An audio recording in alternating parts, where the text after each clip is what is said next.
नमस्कार मित्रांनो, modern farming म्हणजेच आधुनिक शेती यूट्यूब चॅनलवर तुमचं मनापासून स्वागत आहे। तुम्हाला मागच्या 2 व्हिडिओमध्ये आणि आपल्या रविवारच्या लाईव्ह सेशनमध्ये सांगितल्याप्रमाणे क्लासिक गोट फार्म भिवंडी या ठिकाणी बोकडांचं संगोपन कशा स्वरूपात केलं जातं यासाठी स्पेशल मुलाखत आहे। नदीम नाज म्हणून माझ्यासोबत आहेत, क्लासिक गोट फार्मचे ओनर आणि सर्व मॅनेजमेंट तेच बघतात। तुमचं मनापासून स्वागत चॅनलवरती। मित्रांनो, विषय असा आहे की नदीम भाईला मराठीमध्ये बोलण्यासाठी थोडासा प्रॉब्लेम आहे, त्याच्यामुळे आपण हिंदीमध्ये इंटरव्ह्यू घेणार आहोत। बऱ्यापैकी तुम्हाला ह्या गोष्टी समजतील। दुसरी गोष्ट, बकरी ईदसाठी स्पेशल बोकड कशा स्वरूपात बनवतात, म्हणजे जनरली आपल्याला बोकड 100 किलोपर्यंत घेऊन जाता येत नाही, तर या ठिकाणी 135 किलोपर्यंत बोकडांचं वजन पाहिलेलं आहे। या संदर्भानं मुक्त चर्चा आहे। व्हिडिओचे 3 पार्ट आहेत। पहिला पार्ट टीजर जो काही क्लासिक गोट फार्मचा आहे तुम्हाला पाहिलेला आहे, तुम्हाला त्या ठिकाणी मिळालेला आहे। क्लासिक गोट फार्मवरती बोकडांच्या खाद्याचं नियोजन कसं असतं, म्हणजे स्टॉल फीडवरती या ठिकाणी कशा प्रकारे बोकडांचं नियोजन केलं जातं या संदर्भामध्ये चर्चा आहे। 7 ते 8 मिनिटाचा व्हिडिओ आहे। व्हिडिओमध्ये प्रत्येक गोष्ट क्लियर करना है। नदीम भाई जी, सबसे पहली चीज़, जो भी हमारे चैनल पे इंटरव्यू आते हैं एकदम फ्री एंड फ्रैंक होते हैं, तो उस हिसाब से मैंने जितने भी महाराष्ट्र के अंदर फार्म देखे अभी तक, 2 साल से मैं बहुत जगहों पे जा चुका हूँ, तो उस हिसाब से देखा जाए तो आपका फार्म सबसे बड़ा मुझे आज तक के मेरे हिसाब से दिखा है। 550 या 600 बकरों को पालना बहुत बड़ी बात है, और तकरीबन 135 किलो का बकरा भी आपके पास मैंने देखा है। तो सबसे इम्पोर्टेंट चीज़ जो मेरे व्यूवर्स हैं उनके हिसाब से अगर देखा जाए तो फीडिंग मैनेजमेंट। जी, आप अपने बकरों को किस तरह से फीड करते हो, मतलब डेली का फीडिंग का शेड्यूल किस तरह से रहता है? टोटल कैपेसिटी अपने फार्म का जैसा आप देख रहे हो वो अप्रॉक्सीमेटली 850 टू 900 गोट्स का है। अरे बाप। और अभी प्रिसाइसली 565 बकरे अभी एट प्रेजेंट फार्म में हैं। अच्छा। अभी जैसा बकरीद का सीज़न नज़दीक आते जाएगा वैसे वैसे बकरे आते जाएंगे। ओके। फीडिंग का ऐसा है, आप जैसा सवाल किए, फीडिंग का ऐसा है कि नेचुरल फीड हम लोग देते हैं, ऑर्गेनिक फीड देते हैं, यानी कोई मेडिकेशन अलग से आर्टिफिशियल कोई फीडिंग नहीं है जिससे बकरों को हम लोग एक्स्ट्रा वेट पुट ऑन करें, ऐसा कुछ नहीं है। और जिसको भराई बोलते हैं, भराई के कॉन्सेप्ट पे अभी तक मेरे फार्म में हम लोग ने चालू नहीं किए हैं। बहुत से लोग करते हैं, जैसे हमारे एमपी में, भोपाल वगैरह में, इंदौर में, गुजरात के अंदर कुछ इलाकों में, दिल्ली के अंदर बहुत सी जगहों पे, राजस्थान के कुछ इलाकों में फोर्सफुल फीडिंग करते हैं, भराई जिसको बोलते हैं, जिससे बकरों का वेट गेन प्रोसेस फास्ट हो जाता है। अच्छा। वो अभी तक मैंने चालू नहीं किया हूँ क्योंकि मेरे पास क्या है ना, क्वांटिटी बकरों की ज़्यादा है। भराई के अंदर नॉर्मली क्या होता है, एक आदमी 3-4 बकरे, 8 बकरे, 10 बकरे रख के 2-3 आदमी उसको करते हैं। प्रोसेस वैसा उसका अलग है। अच्छा। और हमारा प्रोसेस ऐसा है कि हम लोग नेचुरल स्टॉल फीड करते हैं। स्टॉल फीड मतलब क्या है कि बकरों को यहाँ पर ला के यहाँ पर उनको पालना, उसको स्टॉल फीड है, यानी घर का खाना, यानी होम अपना खाना खिलाना। बकरे का जितना मर्जी है उतना ही वो खाएगा। यानी जंगल के अंदर फीड वगैरह हम लोग उसको जंगल में चराने के लिए नहीं भेजते हैं, कि जैसा नॉर्मली राजस्थान वगैरह में, कुछ इलाकों में, इंडिया के, हिंदुस्तान के कुछ इलाकों में बकरियों को और बकरों को रेवड़ के हिसाब में बाहर भेजा जाता है।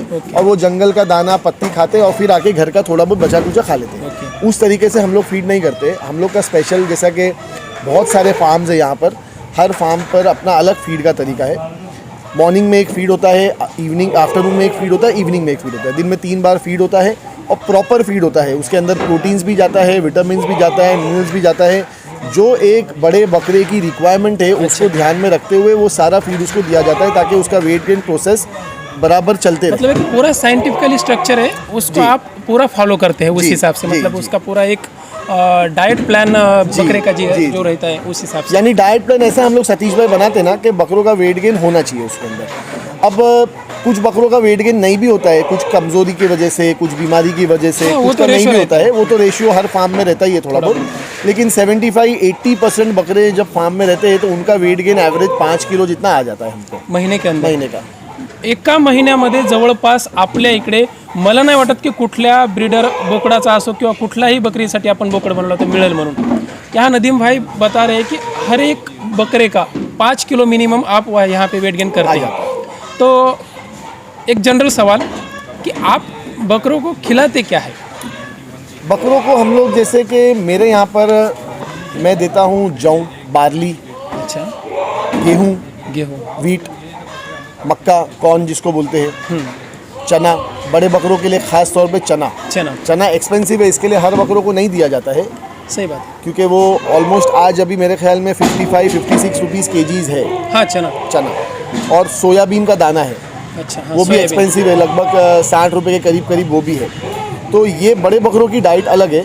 बड़े बकरे मतलब 80-90 केजीज़ के अबव जो बकरे चले गए, उसके ऊपर जाने हाँ, वाले। उसके ऊपर उनका वेट गेन प्रोसेस क्या है ना, वो कम हो जाता है, स्लो हो जाता है, बिकॉज उनके अंदर जितनी जगह ऊपर वाले ने जैसा उसका स्ट्रक्चर बनाया है, तो वो स्ट्रक्चर 80-90 केजीज़ के बाद फुल हो जाता है। और दूसरी एक चीज़, हर एक बकरा 80 के आगे वेट गेन नहीं कर सकता मेरे हाँ, हिसाब से। हर बकरा तो नहीं कर सकता है, कुछ सेलेक्टिव कुछ सिलेक्टिव बकरे कर सकते हैं। बकरों का फ्रेम अच्छा होना चाहिए, पैर अच्छे होना चाहिए, उनका नेक अच्छा होना चाहिए। वो सारी चीज़ें बकरे के खरीदने के वक्त देखी जाती है, और वो देखकर ही कोई व्यूअर्स जो अगर देख रहे हैं तो वो देखकर ही बकरा खरीदे, चाहे वो बोकुड़ खरीदे चाहे वो खस्सी खरीदे।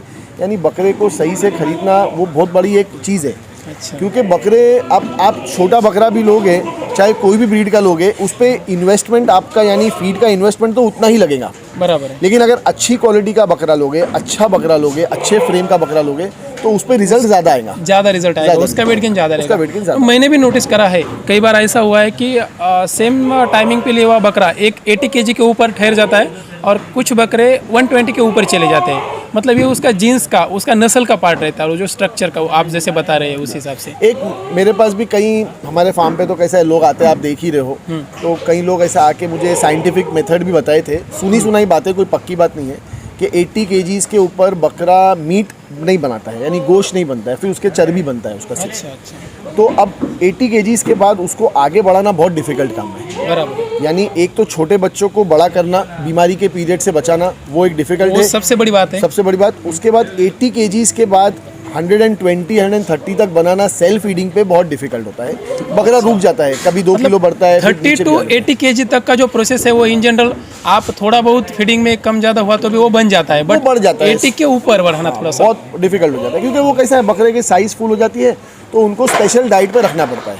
अच्छा। अब जैसे मक्का हम लोग देते हैं, तो मक्का जो है वो मतलब वेट बढ़ाने के लिए बहुत माना जाता है। मक्का। और गेहूं से भी वेट बहुत फास्ट बढ़ता है, क्योंकि कार्बोहाइड्रेट्स अच्छा है उसमें। अच्छा, चने से बड़े बकरों को बहुत फ़ायदा होता है, उनके चाल चलन में, उनके लुक्स में, उनकी चमड़ी में, उनकी स्किन में बहुत फ़र्क आता है। सोयाबीन से बहुत फ़र्क आता है। इसके अलावा हरी पत्ती जो राजस्थान में आती है, लौंग की पत्ती जिसको बोलते हैं, वो लौंग की पत्ती हम लोग देते हैं, बिकॉज इतने बकरों को सूखा पत्ता झाड़ का खिलाना मुश्किल है, मुश्किल है बहुत, क्योंकि क्वांटिटी ज़्यादा है, तो रोज़ाना इतने पत्ते अरेंज करना मुश्किल है। तो उसकी जगह पे हम लोग हरी पत्ती, जिसमें प्रोटीन्स की मात्रा काफ़ी ज़्यादा है, तो हम लोग वो देते हैं डाइट में। इसके अलावा गुजरात का एक फीड है नेचुरल, गोला ज़ीरा बोलते हैं जिसको, वो गोला ज़ीरा जो इसबगुल जो हम लोग यूज़ करते हैं, उसका पाउडर होता है। उससे बकरों को डाइजेशन ईजी होता है, और उससे बकरों, वो ऑयल कंटेंट फूड है, अच्छा, उसमें ऑयल कंटेंट ज़्यादा है, तो बकरों के अंदर शाइनिंग, फिनिशिंग, वो सारी वो सब चीज़ें वो चीज़ें करता है। मिल जाती है। तो ये सारी चीज़ें ध्यान में रखते हुए बकरों को ग्रो करना होता है। दूसरा एक चीज़ मैं पूछना चाहता हूँ यहाँ पे, मतलब ये बहुत मुझे इंपॉर्टेंट फैक्टर लगा एक चीज़, जो स्टॉल फीडिंग के ऊपर आप जो भी पूरा बकरों का फीडिंग दिन भर का चारा है, यहाँ पे हरा चारा मुझे एक भी नहीं दिखा। मतलब 90 केजी 100 केजी तक के बकरे हैं, बट उनको दिन में एक बार भी 1 केजी भी या 1 ग्राम भी हरा चारा नहीं है। तो उस हिसाब से मतलब स्टॉल फीडिंग के ऊपर ये पैसे के हिसाब से अगर देखा जाए तो ये मतलब उतना इजीली मैनेज हो जाता है, क्योंकि नहीं, हरा चारा हम लोग देते हैं। हैं। हाँ, शाम के वक्त, अभी तो दोपहर का वक्त है, अगर आप शाम के वक्त देखोगे 5-6 बजे के बाद, तो दिन भर का जो वो अनाज खाए है, यानी वो मक्का खाए, गेहूँ खाए, जौ खाए, चना खाए, सोयाबीन खाए, फिर वो घोला ज़ीरा सुबह के वक्त खाते हैं, उनको बैलेंस करने के लिए देते हैं। शाम के वक्त उनको हरा चारा देना ज़रूरी है, ताकि उनके डाइट को बैलेंस किया जाए। अच्छा, हरा बिना- चारा, हाँ, हरा चारे में क्या देते हैं आप? हरे चारे में हरी पत्ती को हरा चारा ही गिनते हैं, जैसे ये तो झाड़ के सूखी पत्ते है हैं ना? सूखी पत्ती, हाँ वही वो तो देते सूखी हैं, पत्ती सूखी पत्ती वही देते हैं। अच्छा, बाकी जैसा कि बहुत सारी जगहों पर बरसीन देते हैं, बरसीन बरसीन मतलब? वो गदब, जो घोड़े की जो घास आती है, हाँ हाँ हाँ, वो रिस्का बोलते हैं, रिस्का हम लोग कहीं पर रिस्का बोलते हैं, कहीं पर बरसीन बोलते हैं, वो कहीं पर देते हैं। कहीं पर वो घास सूखी देते हैं, कहीं पर सूखी वाली आपके घास, हाँ। महाराष्ट्र के कुछ इलाकों में मैं गया, सतारा वगैरह साइड पे, तो गन्ने की कुट्टी है, मक्के की कुट्टी है, वो चलाते हैं, मक्की की कुट्टी भी चला। मक्की की कुट्टी चलाते हैं। एक चीज़ पूछना चाहता हूँ, सुबह से मतलब 3 टाइम में आप उसको जो फीडिंग कर रहे हो, वो एक बकरे को तकरीबन कितना केजी तक जाना चाहिए? टोटल एक बकरे की डाइट के अंदर कम से कम 1.5 से 1.25 किलो छोटे बकरे की डाइट होना चाहिए। 30 कम केजी से के कम। आसपास का जो बकरा है, वो तो 30 केजी के आसपास। 1.5 किलो ही खाएगा, उससे ऊपर नहीं खाएगा। यानी उसमें अनाज भी खाएगा, उसमें पत्ती भी खाएगा, उसमें घोला जीरा भी खाएगा, यानी 1.5 किलो उसकी टोटल डाइट होगी, दिन भर की या सुबह की? दिन भर की डाइट। बड़ा बकरा जो है, जैसा कि मेरे पास अभी जो 120-130 किलो के बकरे हैं, वो कम से कम खाएंगे 2.5 किलो की एवरेज में। बड़ा बकरा है जो उसका डाइट प्लान मतलब वो दिन भर में 2.5 किलो के आसपास खाएगा जी। और जो टोटल पूरा फीड, यानी मैं टोटल फीड बता रहा हूँ, दिन भर का एक दिन भर का, जैसा कि वो 1-1.25 किलो 1.5 किलो जितना अनाज खाता है। कोई बकरे 1 किलो में बस कर लेते हैं, कोई बकरे 1.25 किलो खाते हैं, कोई बकरे 1.5 किलो भी खा लेते हैं। अनाज, सिर्फ अनाज में जैसे कि जौ हो गया, मक्का हो गया, गेहूं हो गया, चना हो गया, सोयाबीन हो गया, ये बड़े बकरों की डाइट मैं दे रहा हूँ। अच्छा। हर फार्म पे अपना अलग सिस्टम है, अलग वो तो अलग देते हैं। उसके अलावा घोला जीरा मैं देता हूँ एक बकरे को मिनिमम, कम से कम बड़ा बकरा है तो वो आधा किलो तो खाएगा ही खाएगा, और वो आधा किलो 600 ग्राम 700 ग्राम पत्ती भी खाएगा, ऐसा है। अच्छा, दिन भर में मतलब आधा किलो के आसपास, आधा पौन किलो पत्ती खाएगा, आधा किलो के आसपास घोला जीरा खाएगा, और बाकी 1-1.25 किलो एक सवा किलो दाना खाएगा। कोई बकरे बड़े जो 130 किलो के बकरे, वो तो दाना 1.5 किलो भी खा लेते हैं। अच्छा, ठीक, ऐसा है। और अभी गर्मियों के मौसम में बकरे पानी बहुत ज़्यादा पीते हैं। अच्छा, देखो, मैं मेरे तजुर्बे से, मेरे एक्सपीरियंस से बोल रहा हूँ। यहाँ मैं जहाँ पर बैठा हूँ, यहाँ जो हमारा फार्म है, यहाँ पर टेम्परेचर थोड़ा ड्राईनेस है, बॉम्बे जैसा क्लाइमेट नहीं है। बॉम्बे में कैसा है, समुंदर है करीब में, तो हवा की नमी चलती है, सही बात तो है। ह्यूमिडिटी ज़्यादा है। यहाँ ह्यूमिडिटी नहीं है। ये अपना जो इलाका है वो भिवंडी छोड़ के जो आगे वाला आगरा हाईवे है, तो तकरीबन ये हमारा घाट के नजदीक हो गया है, तो इस हिसाब से पानी ज़्यादा पीते हैं। पानी, गर्मी ज़्यादा है तो उस हिसाब से गर्मियों के मौसम में बकरे पानी ज़्यादा पीते हैं। पानी में अगर देखा जाए तो पानी पीने के लिए कुछ तरीके इस्तेमाल किए जाते हैं, या फिर कुछ ऐसा क्षार वगैरह जो रहता है? पानी के अंदर तो कैसा है कि कुछ हर फार्म्स का अपना अलग कॉन्सेप्ट है। मैं भी कभी कभार अपने पानी के अंदर कभी कैल्शियम मिक्स कर देता हूँ, कभी लीवर टॉनिक्स मिक्स करता हूँ पानी के अंदर, कभी प्लेन सॉल्ट वाला पानी पिला देता हूँ। वो एक हिमालय 32 करके चूरन आती है, वो मिला दिए पानी में। कभी प्लेन पानी पिला दिए। कभी बकरे ज़्यादा गर्मी है और ज़्यादा उनको गर्म लग रहा है तो गुड़ का पानी पिला दिए, जैगरी जिसको बोलते हैं हम लोग। अच्छा, गुड़ का पानी पिला दिए, उससे ठंडक हो जाती है। तो वो हर आदमी अपने हिसाब से अपने बकरों की कंडीशन देख के उस वक्त जो उसको सही लगता है वैसा करता है। वो प्रिसाइसली कैसा करना चाहिए वो मैं नहीं बता सकूँगा। क्लाइमेट कैसा सूट हो रहा है, बकरे कैसे हैं, उस वक्त क्या माहौल है, कैसा चल रहा है, उस हिसाब से डिसीजन लिया जाता है। अच्छा, ठीक है। तो ये पूरा डाइट प्लान रहा अपने बकरों का जी। मतलब अप्रोक्सीमेटली अगर बताया जाए तो दाना जो है अपने बकरे का, तो वो 1.5 किलो के आसपास एक बड़ा बकरा खा जाता है, और छोटा वाला बकरा है जो 1 किलो के आसपास। छोटे बकरे 1 किलो भी खाते हैं, कोई कम भी खाता है, थोड़ा कम भी खा लेते हैं। वो एवरेज हम लोग को वैसे ही मिलता है। एक आधा किलो हरी पत्ती और गोला जीरा जो अपना है जी, वो तकरीबन एक किलो के आसपास या 1.25 किलो के आसपास बड़ा बकरा खा जाता है। मतलब ये जो स्टॉल फीडिंग का है, ये इतना फीड आप खिला देते हो? इतना तो मिनिमम खिलाना चाहिए। अच्छा। किसी को भी अगर कोई फार्म चालू भी कर रहा है तो इसके अलावा जो हम बकरी ईद के लिए बकरा तैयार कर रहे हैं, या फिर पलाई के लिए मतलब, या फिर ब्रीडर बकरा तैयार कर रहे हैं, जो भी करने वाले, इसके अलावा और कुछ दे सकते हैं या ग्रोथ के लिए? ग्रोथ के लिए लिवर टॉनिक हम लोग दे सकते हैं। जैसे वीर बैग कंपनी का ब्रोटॉन बहुत फेमस है। हाँ, वो है, और अक्सर फार्म्स पे वही यूज़ होता है और थोड़ा एक्सपेंसिव भी है, वो दे सकते हैं। अगर वो नहीं देना चाहते हैं तो हिमालय का लिव 52, वो तो हमेशा से बहुत सालों से चला आ रहा है और बहुत अच्छा प्रोडक्ट है, वो भी दे सकते हैं हम लोग। और कैल्शियम दे सकते हैं हम लोग। कैल्शियम भी हिमालय का हिमकैल करके कैल्शियम आता है, और वीर बैग कंपनी का ऑस्ट्रोवेट कैल्शियम आता है, वो दे सकते हैं। वाइमरल के साथ में मिक्स करके दे सकते हैं। उसके अलावा हम लोग अगर देना चाहे तो मल्टी स्टार एक है, लिक्विड आता है, वो दे सकते हैं। ग्रोवीप्लेक्स आता है, कुछ बकरों को वीकनेस होती है, उस हिसाब से ग्रोथ कम होती है। मतलब बकरे के हिसाब से जिसका तबीयत में थोड़ा बहुत हमको चेंजेस लग रहा है, उसको हम कंटिन्यू कर सकते हैं। लेकिन अगर किसी को भी ये करना है तो मेरी ये सलाह है, मेरा मशवरा है कि लोकल वेटनरी को कंसल्ट करके ही किया जाए।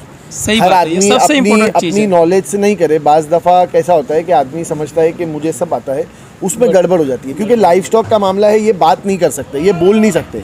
इनके पेट में दर्द है कि इनके सीने में दर्द है, इनको जख्म हो रहा है, इनको परेशानी हो रही है, ये बोल नहीं सकते। हाजमा हुआ है, डाइजेशन हुआ है, क्या प्रॉब्लम है, इनको देख के ऑब्जर्व करने वाला ही बता सकेगा, और जो इसमें एक्सपीरियंस्ड है वही बता सकेगा। सही बात। तो जो नए फार्मर्स आए हैं, वो अपने पास एक लोकल वेटनरी को वीकली विजिट पे कंसल्ट करे, और वीकली विजिट पे उनको वो करे कि उनके बकरे सारे फिट एंड अच्छे रहे। मतलब एक बात सही है, आपको बकरी पालन का तजुर्बा होना ही चाहिए। बिल्कुल होना चाहिए। क्योंकि पहले आप अगर आप एंट्री लेवल पे कर रहे हैं, मतलब मैं अभी नया चालू कर रहा हूँ, तो मैं बकरे पालन मतलब बकरा तो एकदम नहीं ला सकता, क्योंकि मुझे बकरी पालन का थोड़ा बहुत तो भी तजुर्बा होना चाहिए। उसके बारे में बीमारियाँ, उसका चाल चलन, पूरा जो उसका स्ट्रक्चर है वो मालूम होना चाहिए। अगर नहीं है तो एक डॉक्टर का वेटरनरी डॉक्टर का कंसल्ट लेना ही चाहिए। मतलब आपकी ये बात बहुत अच्छी लगी, क्योंकि आप इतने सालों से गोट फार्मिंग के अंदर है, फिर भी ये चीज़ को फिर भी ज़्यादा आज करके भी notice हम करते लोग हैं। भी इतने बकरे होने के बाद, हालांकि इतने साल हो गए, लोकल वेटरनरी को कंसल्ट करके ही हम लोग मेडिसिन का ट्रीटमेंट करते हैं। जैसे कोई बकरों को वायरस आ गया, कोई बीमारी आ गई, तो उसके लिए हम लोग अपनी मर्जी से ट्रीटमेंट नहीं करते। हाँ, मामूली सर्दी बुखार है तो उसका ट्रीटमेंट हमको पता है, बराबर है। माइनर ट्रीटमेंट हम लोग कर लेते हैं। लेकिन अगर कोई मेजर प्रॉब्लम आ गई तो वेटरनरी को कंसल्ट करते हैं, उसको यहाँ बुलाते हैं और फ्री ट्रीटमेंट है। सही चीज़ है। और मैंने भी अपने चैनल पे कई वीडियो में ऐसा बताया हुआ है कि जो ओरली है, ओरल सस्पेंशन या टैबलेट बोलस जो भी है, वो हम दे सकते हैं अपने फार्म पे, जो भी आप हमको पता है या वेटरनरी डॉक्टर जैसे बताते हैं। बट जो इंजेक्टेबल है, या जब वो चीज़ आती है, इंजेक्शन देना हो या आईवी देना हो, तो हमको बिल्कुल। डॉक्टर का सलाह या फिर उनके हाथ से ही देना चाहिए। तो ये चीज़ थी जो बकरा पालन के लिए, जो बकरा का ग्रोथ होता है वो बढ़ाने के लिए, उस हिसाब से मुझे लगा। तो नदीम भाई, ये जो अपना सीरीज़ है वो पूरा 3 वीडियो का है जी। ये वीडियो में सिर्फ ये चीज़ मुझे बकरी पालन के ऊपर जो भी है वो अच्छी लगी थी। दूसरे वीडियो में भी हम अगले वीडियो में दूसरी चीज़ों पर बात। मित्रांनो, हा जो व्हिडिओ होता हा फक्त बोकडांच्या वाढीच्या संदर्भानं होता। तुम्हाला नक्कीच ह्या व्हिडिओमध्ये बऱ्याच गोष्टी क्लिअर झाल्या असतील। 3 व्हिडिओची सीरीज आहे, याचा नेक्स्ट पार्ट 2 दिवसाच्या नंतर लगेच अपलोड होणार आहे, त्यामुळे चॅनलवरती त्या 3 व्हिडिओला पण तुम्ही आवर्जून पाहावा असं मला म्हणायचं आहे। कारण क्लासिक गोट फार्मचे जे काही स्पेशल बोकड आहेत इथले, प्रत्येक एक स्पेशल बोकड, ते तुम्हाला त्या पुढच्या व्हिडिओमध्ये पाहायला मिळतील। धन्यवाद मित्रांनो, नेक्स्ट व्हिडिओमध्ये भेटूया। तोपर्यंत जय हिंद, जय महाराष्ट्र।